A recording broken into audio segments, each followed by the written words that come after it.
Det var klokkan 3:15 til 3 seitna parten i dag at flaggskipet i føroyska skipaflotan Nýggja Norröna stevnt gjennom målan i Havn. Her kemur hon så inntjøknum at seg fjør, Nýggja Norröna.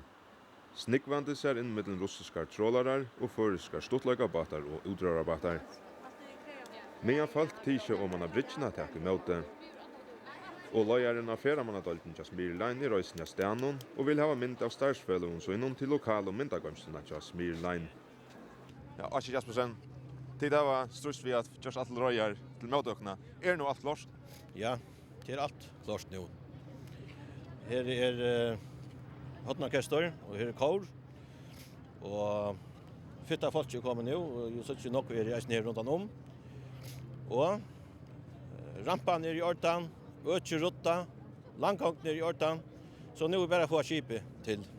Og hvordan kjennes det nå? Det kan ganske 5-20 minutter så kommer skipet under målen. Det kjennes øyelig godt. Helt fantastisk. Det en stor løta for åkon. Det en stor løta for hele land. Og alla tjovene her i Norrland, alla sjøen. Hva gjør du her? Jeg bor til mamma og pappa. Og hva er det? Til Nýggja Norröna. I Norröna? Ja. Og er det så kom øysene hit etter Nýggja Norröna? Ja, eisne. Og er du spent på det? Ja.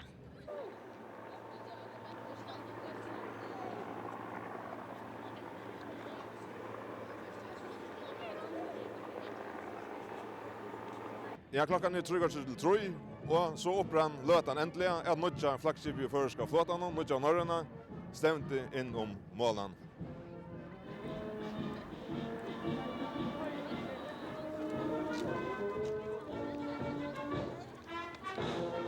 Og samtidig som Norröna stevnte inn om målen, börjar i Havn hotnorkester att spela.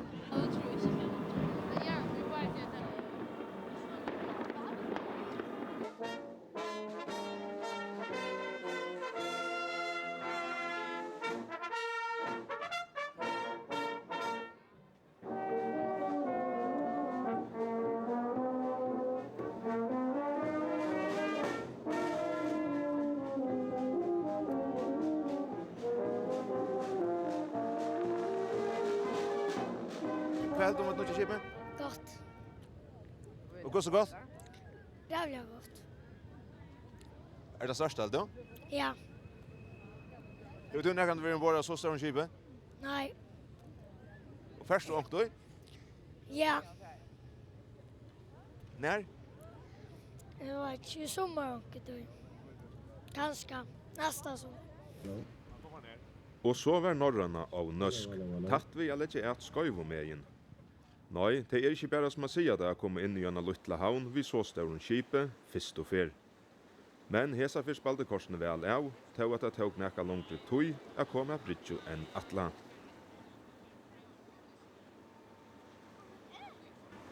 Men så narskast, og enden er som man skal være. Norröna kemur av bridjo. Hei Svein, hva heldur man Nýggja skipet? Skipet er flott.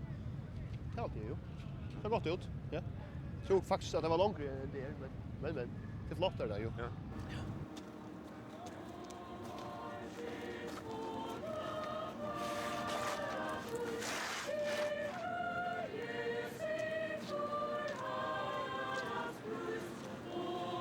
Nu er Nýggja Norröna kommet av bridjo. Hvordan får dette brøyda tikkere arbeids det? Jo, det er for å brøyta det så mye det var at dette er størst skip, og sjåførselig trafikkeren er til større enn det vi er vane vi. Men det må vi så le oss etter. Det er okkar oppgave. Hva er den større arbeidsbyrda til tikkene? Ja, det er helt klart det det.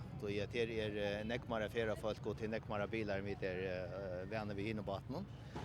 Så det er en ekstra oppgave, og vi må lykke som at det samme letja okken etter at velge temporsjur som vi alltid være verst av etter.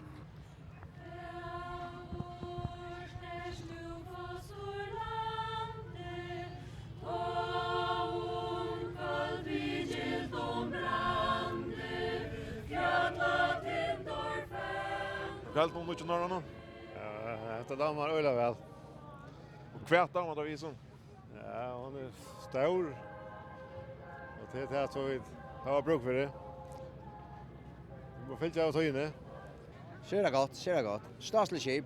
Ja. Nu vänner man för glädje av henne att hon kommer att vara verande i flotan. Ja, man hoppa. Och första kjolor röjnarna. Ja, så vill inte. Det får man nog kunna för. Ja. Så jag hade öliga stasligt att löjta, men jag vet inte om det är så pen att löjta likaväl där man ser henne framman, men öliga snöck, rälliga stor, näck större än det gamla. Så i sommar är den öliga staslig allt. Vad damer det här som Nýggja Norröna? Hon ser gott ut, va? Det är en störst skip. Det må vara gott, va? Och det är någon stor, det kommer väl vi ganska. Ja, det må vara gott, ja. Nej, folk, bara det folk skulle väl något färast för henne. Det var det viktiga.